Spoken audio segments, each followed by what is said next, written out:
This week's program is sponsored by Smart Bookmarks, when reading real books still matters to you. Available at smart-bookmarks.com. This is Corvallis, the Week in Review, week ending April 6th. I'm in front of the Old World Deli. On Tuesday of this week, the Corvallis Chamber of Commerce had their weekly greeters here at the deli. Ted Cox was our host. It was a great day, great morning, and if you want some good sandwiches, try the Old World Deli. On Thursday, the Corvallis Library was the place to be for some poetry. Many of the local Corvallis officials, including Councilman Hal Bronner, City Manager Jim Patterson, and Chief of Police John Sassman, read some poetry. Corvallis Tidbits is down at the Community Youth Garden down on 2nd Street, downtown Corvallis. Here, the young people grow all types of vegetables, and they actually sell them down at the farmer's market. And by the way, the Winter Farmers Market is still in progress, and Saturday, April 19th, the Saturday Market outdoors opens. Standing in front of the homeless men's shelter on Southwest 4th Street. The men's shelter closed April 1st. On Tuesday, some advocates for the homeless protested down at the Benton County Courthouse. Marge Pettit and Leo Steelman. My name is Marge Pettit. If it's petty, don't sweat it. If it's sweaty, don't pet it. 4 T's. Marge, I'm in charge. This is Leo.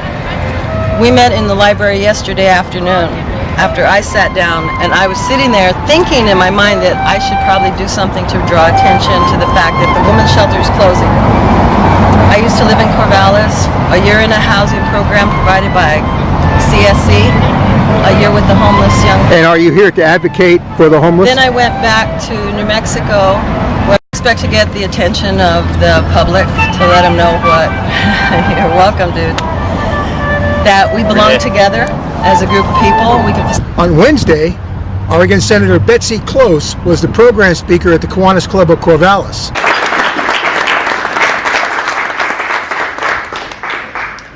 Well, thank you so much. Sometimes government doesn't prioritize very well and doesn't deliver the services as efficiently as the volunteers do. You may be interested in the marijuana dispensaries for one thing. That was a big bill this session because the dispensaries were passed in the 2013 session. I want you to know I voted against that because there was no limit to what could be stored in these dispensaries. One you might be interested in is the Silver Alert. Since you work with older adults, this is something, it's going to be like the Amber Alerts you see. We're going to use the same system. More government is not the answer. Efficient government is my goal. And iPads in the school district. How do you feel about that? I'm concerned about the iHand thing where people are punching now instead of writing or even typing in information. I see that as sort of a dumbing down, and so there are too many graduate students down the street that can't write worth a toot. And that's a heck of a note to say at that level of education, supposedly, they can't write very well. If you check the statistics, a large percentage of people injured on the use of the public streets by other drivers who are impaired by use of alcohol. How can you justify impairing more drivers on this street with marijuana?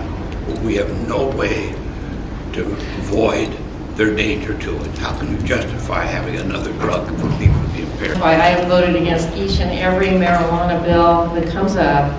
Saturday, the Kiwanis Club of Corvallis had their 60th annual Pancake Breakfast. Great success. Hundreds of people attended. The funds go to help the Corvallis community. So if you're interested in Kiwanis, make sure you come to one of the Wednesday meetings. Guests are always welcome. This week, Corvallis Tidbits went along with the Mary's Peak Group of the Sierra Club out to Cabell Marsh at Findlay Wildlife Refuge. We took about a 6-mile hike. Great, wonderful day. Did a little bird watching. Really a lot of fun. On Wednesday and Thursday of this week, there was the Gerontology Conference at OSU. A great crowd, a lot of good information on all types of diseases and ailments of seniors and the elderly, especially dementia and Alzheimer's.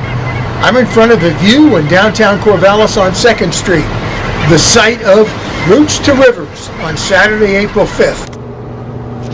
In other news this week, the Corvallis Advocate has very interesting article on heroin use in Corvallis.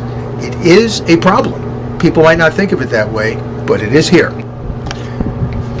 In the Daily Barometer at OSU, ASOSU Vice President Victoria Redmond is heading to Washington to advocate for better housing for students. Thank you for watching. Don't forget to subscribe to our YouTube channel and follow us on Instagram and Twitter. And for the latest information, check us out at corvallistidbits.com.